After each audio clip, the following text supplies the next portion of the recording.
এই রমাদান মাস আসলে আল্লাহ তাআলা প্রস্তুতি নিচ্ছেন কিভাবে সহজে আমাদের বান্দাদেরকে আমি জান্নাতে নিয়ে যাব, আর আমরা চেষ্টা করছি কিভাবে সেই জান্নাতকে দূরে ঠেলে আমরা শয়তান যে নাই সেই শয়তানের দায়িত্বটাই আমরা কি করি এই রমাদান মাসে পালন করি। আফসোস, আমাদের জন্য আফসোস, আমরা আশরাফুল মাখলুকাত, কিন্তু আল্লাহ প্রস্তুতি নিচ্ছেন, আল্লাহ ঘোষণা দিচ্ছেন, কিন্তু আমরা আল্লাহর দেয়া সেই অফারকে, সেই বোনাসকে আমাদের জীবনে গ্রহণ করতে পারছি না। পবিত্র এই রমাদান মাস এমন একটি মাস যেই মাসটির প্রস্তুতি স্বয়ং আল্লাহ তাআলা শুরু করেন।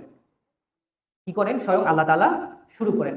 এই যখন রমাদান মাস আসে তার আগে থেকে আমরা যারা ব্যবসায়ী আছি আমরা চেষ্টা করি আমার খাবারকে আমি শাবান মাসে কিছু কম দামি খাবার কিনে সেটা মজুত করে রাখি, রমজানে বেশি দামে বিক্রি করব। কিংবা আমরা যেই পেশায় আছি আমরা প্রস্তুতি নেই কিভাবে এই রমজান মাসে বেশি বেশি আয় ইনকাম করতে পারি প্রত্যেকেই। ঠিক একইভাবে আল্লাহ তাআলা স্বয়ং এই মাসে বান্দাদের জন্য আল্লাহ প্রস্তুতি গ্রহণ করেন। সেই প্রস্তুতির অনেক হাদিসই আপনারা ইতিপূর্বে শুনেছেন, তার মধ্যে একটি হাদিস উল্লেখ করি।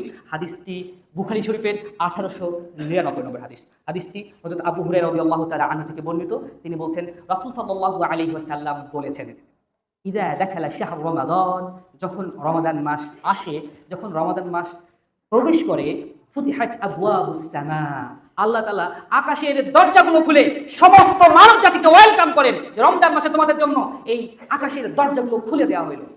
অপর এক বর্ণনায় রয়েছে ফুতিহাত আবওয়াবুল জান্নাহ, এই রমাদান মাস যখন আসে আল্লাহ তাআলা জান্নাতের দরজাগুলো খুলে দেন। সুবহানাল্লাহ।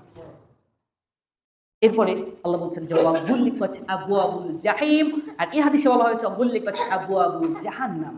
আর আল্লাহ তাআলা এই রমাদান মাসের আসার উপলক্ষে এই প্রস্তুতি গ্রহণ করার জন্য আল্লাহ জাহান্নামের দরজাগুলোকে বন্ধ করে দেন।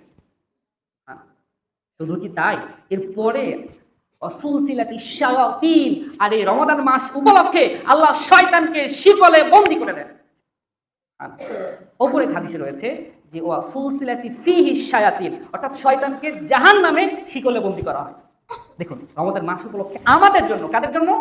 আমাদের জন্য আল্লাহ প্রস্তুতি নিচ্ছেন, আল্লাহ প্রিপারেশন নিচ্ছেন যে আমার বান্দারা এই মাসে প্রত্যেকটি সেকেন্ডে তারা প্রত্যেকটি মুহূর্তে আল্লাহর ইবাদত করবে, জিকির করবে, এই সময়টাকে তারা কাজে লাগাবে, এই সময়টাকে তারা জীবনের গুনাহগুলোকে ক্ষমা করিয়ে নিয়ে তারা জান্নাত উপযোগী হিসেবে নিজেকে তৈরি করবে। এই জন্য আল্লাহর প্রস্তুতি হচ্ছে কি যে আল্লাহ আকাশের দরজা খুলে দেন, জান্নাতের দরজা খুলে দেন, জাহান্নামগুলোকে বন্ধ করে দেন এবং শয়তানকে বন্ধ করে দেন।